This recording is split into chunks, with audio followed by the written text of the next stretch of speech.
Boa noite a todos. Retornamos para mais uma semana dos nossos estudos do Livro dos Espíritos.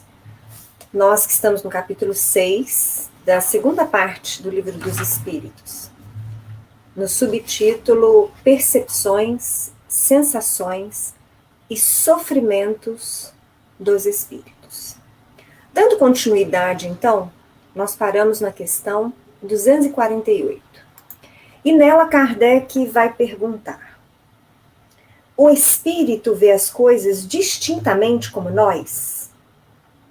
E a resposta: mais distintamente, pois que sua vista penetra onde a vossa não pode penetrar. Nada a obscurece.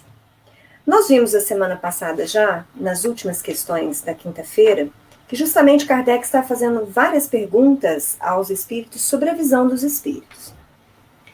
E nós chegamos a comentar, não só nas questões relacionadas à visão dos espíritos, mas nas questões relacionadas a esse capítulo em especial, né, da vida espírita, que via de regra, tanto as perguntas quanto as respostas dos espíritos no Livro dos Espíritos são uma regra geral.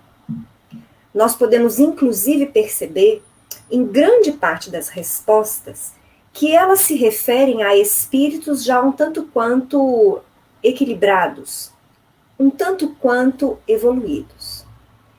E que dentro de cada resposta, dentro de cada citação, nós temos conversado nas questões sobre as gradações destas percepções, destas características dos espíritos, relacionadas profundamente à sua evolução, à sua inferioridade ou à sua superioridade.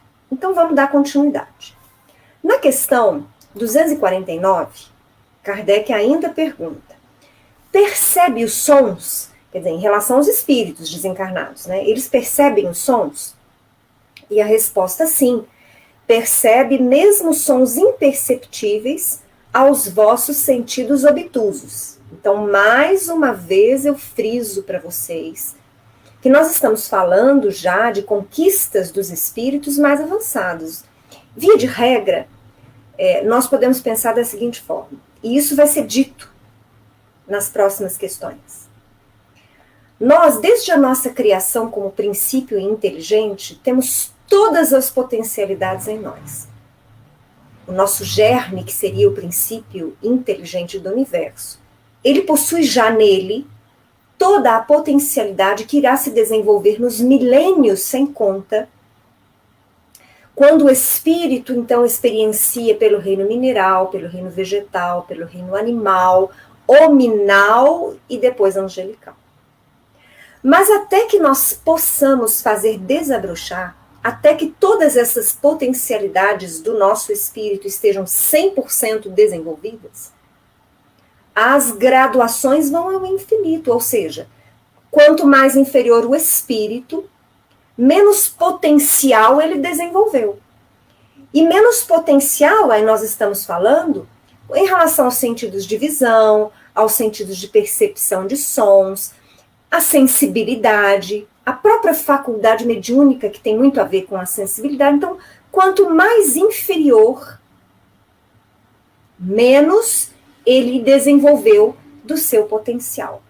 Conforme o princípio inteligente evolui, atinge o reino hominal e passa a ser designado por espírito com E maiúsculo, percebam vocês que ele ainda continua a desenvolver essas potencialidades, agora tocadas pela razão, pela inteligência.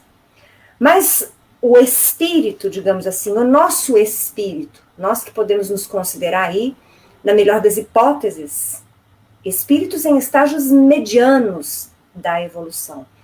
Uma vez que estamos ainda experienciando no mundo de provas e de expiações, que está iniciando ou está atravessando uma transição para que seja mundo de regeneração.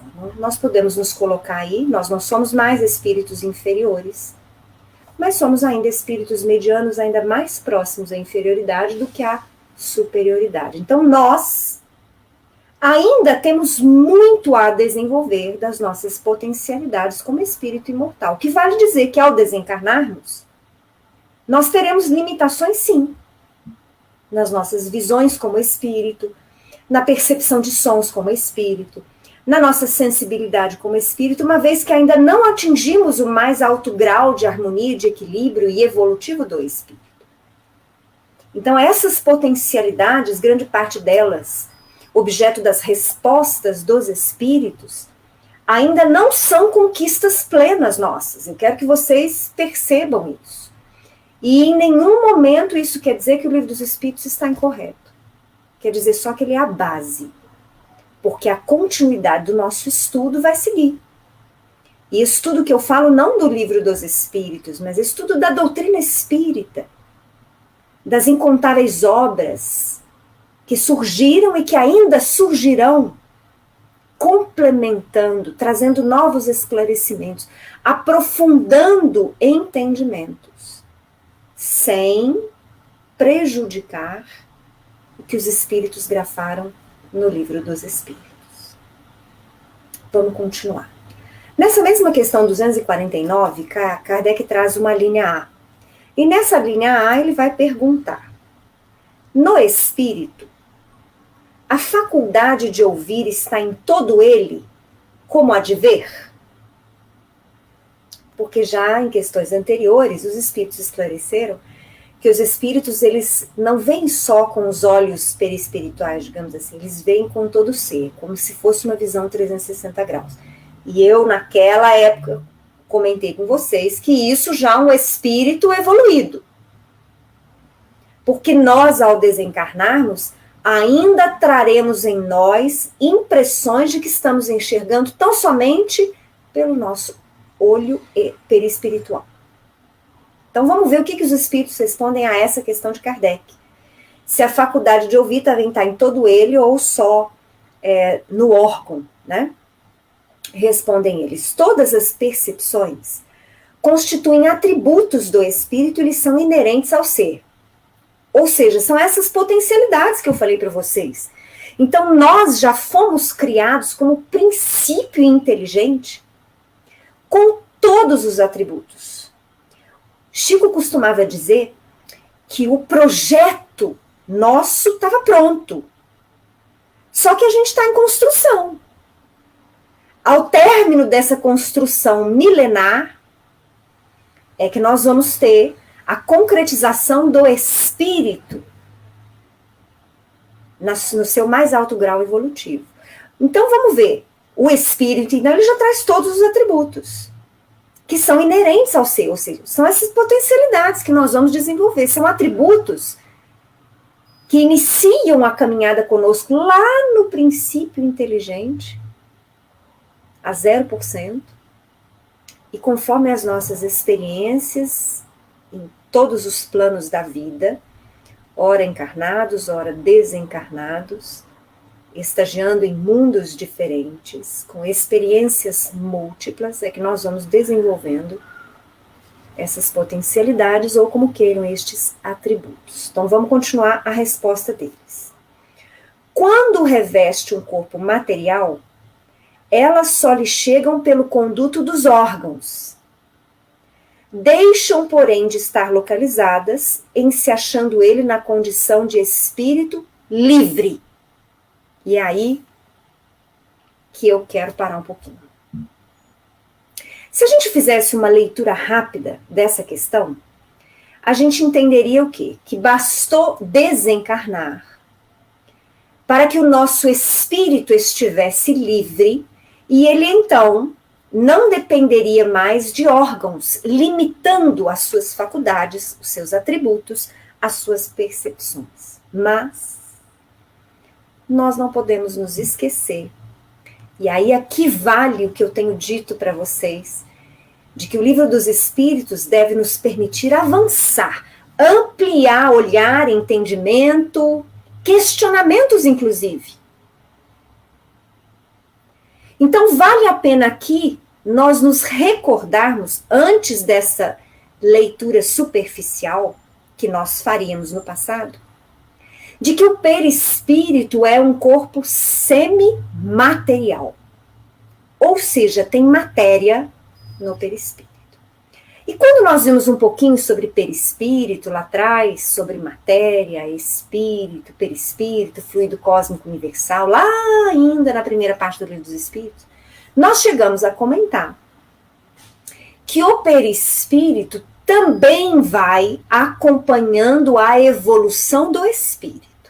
O que vale dizer, quando o espírito é ainda muito imperfeito, muito animalizado, muito apegado à matéria, muitas vezes estagiando ainda em experiências primárias na vida física e nos planos espirituais inferiores, nós vamos ter um perispírito pesado, densificado. Se nós fôssemos médiuns videntes ou espíritos desencarnados, nós veríamos os perispíritos destes espíritos imperfeitos e inferiores mais pesados, com a cor mais pesada ainda do que a do próprio corpo físico. São basicamente presos ao solo ou do mundo físico ou dos planos espirituais inferiores. Mas, se isso se dá em relação a espíritos imperfeitos, espíritos inferiores, nós vamos perceber que na medida em que o ser evolui, estagia aprendendo, agregando valores, valores intelectuais e valores morais. Na medida em que o espírito evolui, o seu perispírito lhe acompanha a evolução. Quanto mais evoluído o espírito, mais sutil o seu perispírito. Menos matéria ele tem, menos densidade ele tem, mais sutilidade, mais elementos espirituais, mais leve ele é, mais translúcido ele é, com cores mais harmoniosas, inclusive com a disposição físico-perispiritual mais harmonizada. Ou seja, nós temos densidades perispirituais diversas, certo? Vocês estão me acompanhando o raciocínio. Então, nós, por exemplo, que eu falei agora há pouco, podemos nos considerar, na melhor das hipóteses, espíritos medianos, vamos estar aí com um perispírito mediano. O que vale dizer que ele já possui alguns elementos perispirituais mais sutis, oriundos das nossas conquistas, da nossa trajetória até aqui, do que de bom nós já melhoramos em nós. Mas ele também traz ainda uma significativa parcela de matéria, fazendo com que também o nosso espírito apresente uma densidade mediana. Eu posso, nessa hipótese, considerar meu espírito livre? Pense. E eu quero que vocês tirem a própria conclusão. Eu, na minha opinião, e é claro que eu não vou escrever a minha opinião, porque daqui a 10 anos, 20 anos, 30 anos, como eu vou continuar estudando, eu posso modificar a minha opinião. Mas hoje, fruto já dos meus estudos, das minhas experiências, inclusive nas reuniões mediúnicas e nas leituras mais diversas que eu costumo fazer, eu creio que não. Se eu desencarnasse hoje, eu não poderia me considerar um espírito livre. Eu estaria adstrita ao plano espiritual com o qual eu sintonizasse. E muito possivelmente esse seria um plano mediano, em sintonia com quem eu sou, porque eu percebo em mim já algumas conquistas, mas eu também percebo ainda muitas imperfeições, muitas fraquezas, muitos defeitos mesmo, muitas sombras. Uma vez que eu vou estar, então, restrita ao plano espiritual com o qual eu sintonize. Uma vez que eu sei, por exemplo, que por conta dessa mediana evolução, eu não vou poder circular muito entre planos. Eu vou poder trabalhar para baixo, mas para cima eu vou poder só visitar em excursões educativas, e olhe lá. Eu não posso me considerar um espírito livre. eu ainda vou estar submetido à lei do meu próprio mérito, da minha própria evolução. Então, em sendo assim, se eu não posso me considerar um espírito livre, dentro desta questão que nós estamos estudando, eu preciso concluir que a percepção dos sons para o meu espírito desencarnado não vai ser de todo o meu ser. Também vai ser restrito aos órgãos auditivos perispirituais que eu tenho. Mas é claro que quando eu coloco essas divagações, esses avanços para vocês, eu quero que vocês pensem. Vocês podem discordar de mim, mas eu quero que vocês pensem sobre essas colocações que eu faço. Mais uma vez frisando, eu não estou dizendo que o Livro dos Espíritos está errado, ele está certíssimo. Eu só estou dizendo para vocês que nem todo espírito desencarnado pode ser considerado espírito liberto.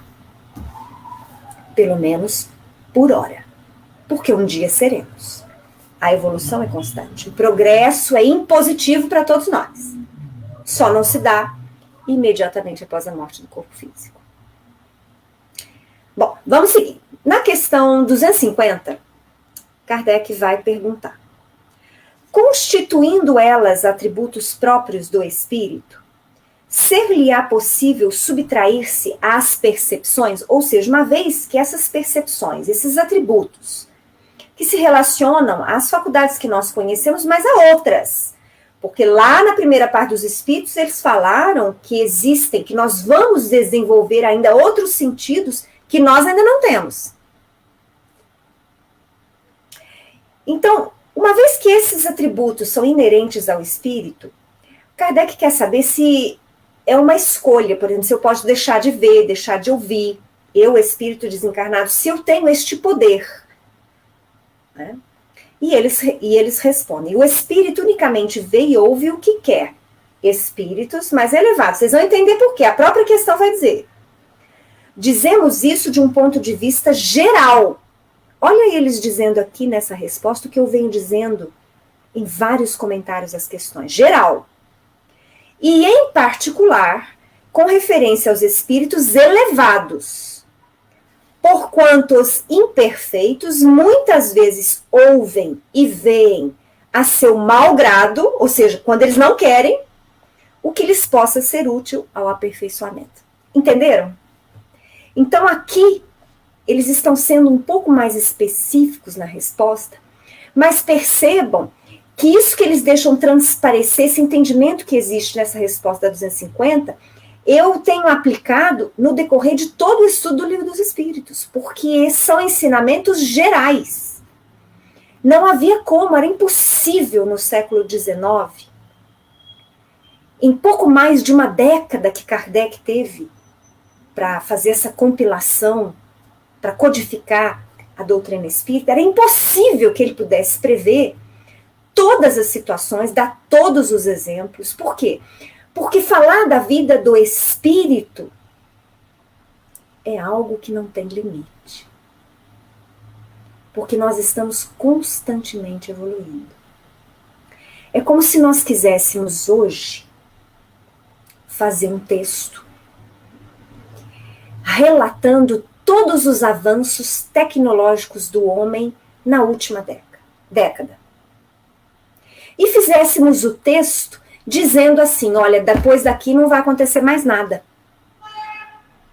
Impossível. A gente sabe, por exemplo, que no campo tecnológico, a cada semana, a ciência caminha, vamos dizer assim, não é nem caminha, ela galopa.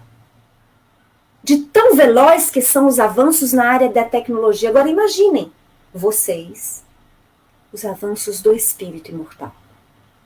Tem jeito da gente compilar em um texto só ou em 5 obras e falar que nada mais vai mudar? Que nada mais tem para falar, nada mais tem para explicar, que não vai vir nada depois? Não tem jeito. Então, essa progressividade da doutrina espírita é o que ela tem de mais belo, a meu ver. Porque é o reconhecimento de que nós, espíritos, ainda temos muito a caminhar. O futuro, digamos assim, ainda não é visualizado por nós. Nós temos alguma ideia, mas não sabemos como será. Só sabemos que virá. Na questão 251, Kardec vai perguntar: são sensíveis à música os espíritos? Então vejam só, na 250 nós já ficamos sabendo que o espírito superior, ele ouve o que ele quer. E até muito mais do que os espíritos inferiores. Ouve até muito mais do que os encarnados. Mas quando ele quer. Sua vontade é imperiosa. O espírito superior. Agora, os espíritos inferiores, eles não. Muitas vezes eles são obrigados a ouvir, inclusive, que eles não querem. Principalmente quando se trata de instruções, de lições, de espíritos benfeitores ou superiores a eles. Agora, na 251, então, Kardec pergunta se os espíritos têm sensibilidade à música.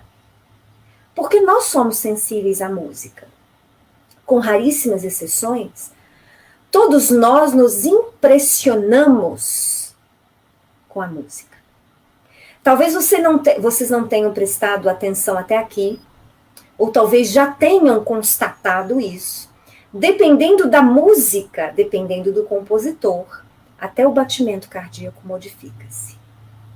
Nós temos hoje a aplicação da musicoterapia, que tem os seus resultados estudados pela ciência, em benefício das pessoas, dos doentes. Mas não precisa participar da musicoterapia. Basta que você ponha, por exemplo, no seu carro, quando você está guiando, você coloque uma música clássica. E dependendo da música clássica, ela pode trazer emoções diferentes. Por exemplo, se você escutar melodias ao piano de Chopin, há uma grande probabilidade de você guardar um certo quê de tristeza e de melancolia, porque é uma característica desse compositor. Belíssimas, mas uma característica dele. Se você for escutar, por exemplo, um Verdi, um Tchaikovsky, você vai perceber até um certo ar militar, você tem até mais energia, apesar de ser também música clássica. Se você estiver guiando e colocar uma música eletrônica, vocês podem até achar engraçado, mas muito possivelmente vocês vão correr mais. São pequenas características, pequenos testes que a gente pode fazer no nosso dia a dia. Dependendo da música, as tuas dores podem piorar. Dependendo da música, as tuas dores podem aliviar. E assim, em relação a muitas outras coisas. Uma vez que a música, pela sua própria vibração, ela traz percepções não visíveis, mas assimiláveis pelo espírito. Então, uma vez que eu já fiz essa digressão sobre música, vamos ver o que os espíritos respondem sobre a música. E eles dizem assim: aludes à música terrena? Que é ela comparada à música celeste? A esta harmonia de que nada na terra vos pode dar ideia? Uma está para a outra como o canto do selvagem para uma doce melodia. Não obstante, espíritos vulgares podem experimentar certo prazer em ouvir a vossa música, por lhes não ser dado ainda compreenderem outra mais sublime. A música possui infinitos encantos para os espíritos, por terem eles muito desenvolvidas as qualidades sensitivas. Refiro-me à música celeste, que é tudo o que de mais belo e delicado pode a imaginação espiritual conceber. A nossa música clássica é ainda pálida ideia da música celeste. Existem relatos em livros psicografados de visita, né, de espíritos a planos superiores, a planos elevados, e onde há um relato dos espíritos dizendo que Não há uma definição de onde vem, mas há uma música celestial que é sentida por todos em todos os locais. Música suave, mas que permanece no ser, mantendo a harmonia, a alegria e outras boas emoções. Nós vamos ver em nosso lar, André Luiz escreve um capítulo sobre o Bosque das Águas, né? Os concertos que eventualmente tem à noite, né? E aí nós vamos ver lá, né, que no coreto central nós vamos ter uma expressão de música superior, música clássica, mas o próprio André relata que existem coretos nas adjacências com variados tipos de música. Ele usa, se não me engano, a palavra regionais, mas músicas variadas. Nós poderíamos falar assim, no meio está lá a música clássica, né? E aí nós vamos ter um coreto de um sambinha, um coreto de uma MPB. Só um exemplo. Porque eu não sei que tipo de música toca também nestes locais adjacentes, vamos dizer assim. O fato é que nessa resposta a gente percebe que os espíritos são sim sensíveis à música. Quanto mais inferiores, mais sintonia e mais prazer eles têm também nos sons inferiores. Estes sons que a humanidade atual está cheia de exemplo. Músicas de má qualidade. Não só musicalmente falando, mas também de dizeres, de letras deselegantes, desrespeitosas, muitas violentas, enfim. Os espíritos inferiores se comprazem ouvindo estas músicas. E não raros são eles que influenciam e que auxiliam os compositores, os músicos, para que componham músicas que denigram a criatura humana, que faça com que se aflore os piores instintos.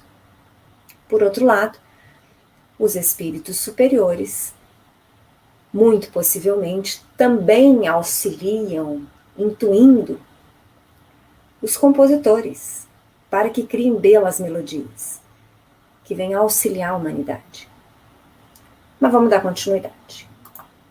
Aqui, né, eu coloquei isso que eu acabei de falar, que eu frisei, né, que os espíritos vulgares podem experimentar certo prazer. Não é certo prazer, não, eles gostam mesmo, né?